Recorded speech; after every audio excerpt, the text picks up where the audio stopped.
ये तुमने ठीक नहीं किया पिया। क्या जरूरत थी आलियार को ये सब बताने की? क्या हालत हुई होगी ना उस बेचारे की अपने बाप के बारे में ये सब जानकर। तो मैं और क्या करती अम्मा, उसके सवालों का जवाब नहीं था मेरे पास, और एक ना एक दिन तो सच से पता चलना ही था ना। अम्मा मेरे पास और कोई रास्ता नहीं था। फिर भी क्या ये मौका था ऐसी बात करने का? वो बेचारा शरीफ सा लड़का पहले ही तुम्हारे बाप के रवैये की वजह से दिल बर्दाश्त परेशान सा होके गया इस घर से, और ऊपर से तुमने ये पहाड़ गिरा दिया उस पे। तो मैं और क्या करती अम्मा, उसको अब्बा की परेशानी नजर नहीं आ रही थी, बस अपने बाबा की इंसल्ट नजर आ रही थी। अब्बा को झूठा समझ रहा था वो। सच का चेहरा दिखाना जरूरी हो गया था मेरे लिए। मैं अब्बा के खिलाफ कोई बात नहीं सुन सकती अम्मा। पिया, सभी को अपने माँ बाप बहुत प्यारे होते हैं। दरअसल मैं खुद तुमसे बहुत दिन से एक बात करना चाह रही थी। क्या बात, बताएं। देखो पिया, चाहे कुछ भी हो जाए, लोग तुमसे कुछ भी कह लें, बस सिर्फ तुम्हें एक बात याद रखनी है, तुम्हारे अब्बा तुमसे बहुत मोहब्बत करते हैं, और मैं भी। ये बात जानती हूं मैं, बहुत अच्छी तरह पता है मुझे, कि आप मुझसे आज ये बात क्यों कह रही? बस न जाने क्यों दिल इन हालात की वजह से घबराने सा लगा है। ऐसे लगता है जैसे किसी बहुत बड़ी मुसीबत ने इस घर की खुशियों का ताक़ुब कर लिया। कुछ होने वाला है। कुछ नहीं होगा अम्मा, आप फिक्र ना करें, मैं हूं ना। इंशाल्लाह। देखिया, तुम्हारे अब्बा आ गए, चलो नीचे चलते हैं और आलियार का जिक्र उनके सामने नहीं करना, समझ गई? आज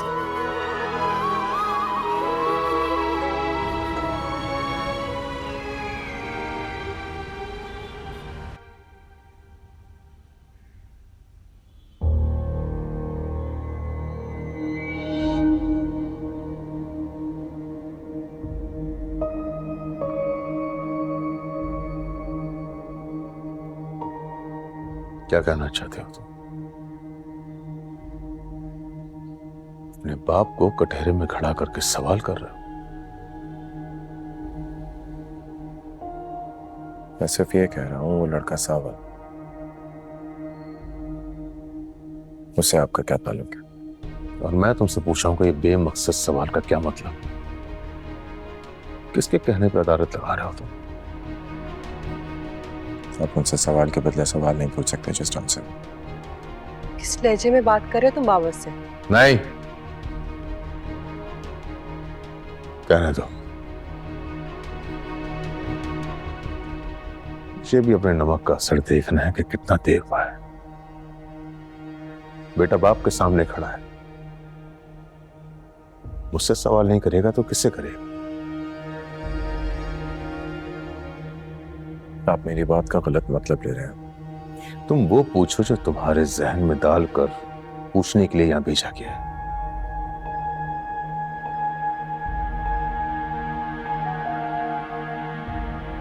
ठीक है, if you insist। मैं सिर्फ ये जानना चाहता हूँ कि पिया के डैड के गैराज के सिलसिले में जो माफिया इन्वॉल्व है, क्या उसके पीछे आप या आपका स्टाफ? आलियार, होश में हो? तुम जानते हो तुम क्या कह रहे हो? तो मैं भी इस बात पे यकीन नहीं करना चाहता, इसीलिए एक दफा डैड के मुंह से सुनना चाहूंगा।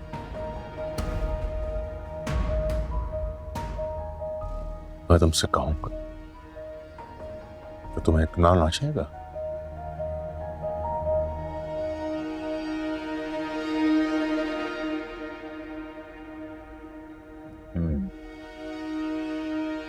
ठीक ठीक है।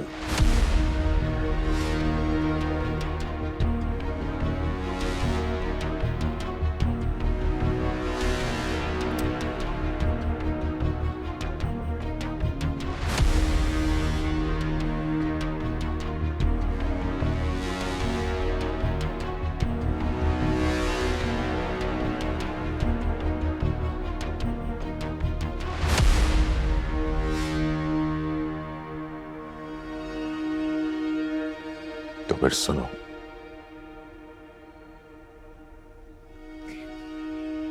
ये अमेरिका या विलायत नहीं, यहां धंधा चलाने के लिए बड़े पापड़ बेलने पड़ते हैं।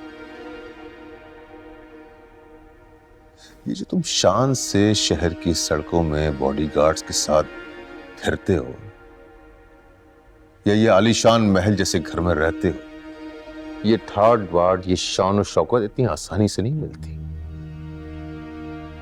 बरसों दिन रात एक किए मैंने, वक्त की भट्टी में जलाया है खुद को मैंने, तब कहीं जाकर जिंदगी का ये कुंदन तब कर बाहर निकलता है।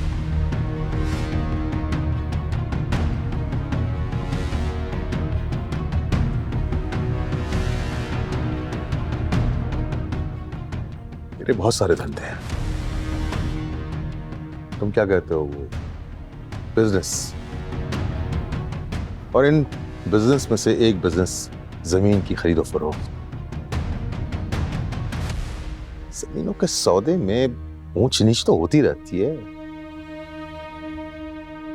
मगर एक बात याद रखना, यहां मांगने से कुछ नहीं मिलता, छीनना पड़ता है। मगर मैंने आज तक कभी कुछ नहीं छीना, कीमत अदा करके कब्जा लिया। कब्जा तुम क्या बोलते हो अंग्रेजी जबान में? पोजीशन।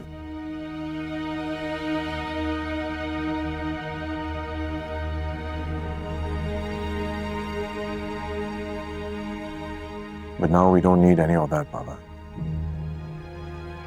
हमारे पास किसी चीज की कमी नहीं है। तो मैं यकीन के साथ कह सकता हूँ कि आपका किसी भी इस तरह के इलीगल काम में इन्वॉल्वमेंट नहीं होगा, पर फिर भी कोई ना कोई गड़बड़ जरूर है।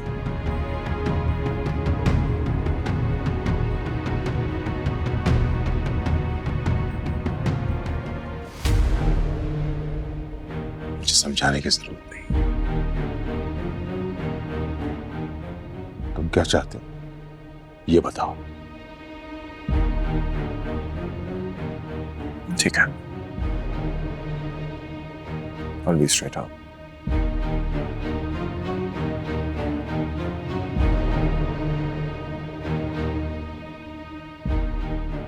मैं चाहता हूं किसी भी मिसअंडरस्टैंडिंग की वजह से अगर आप या आपका स्टाफ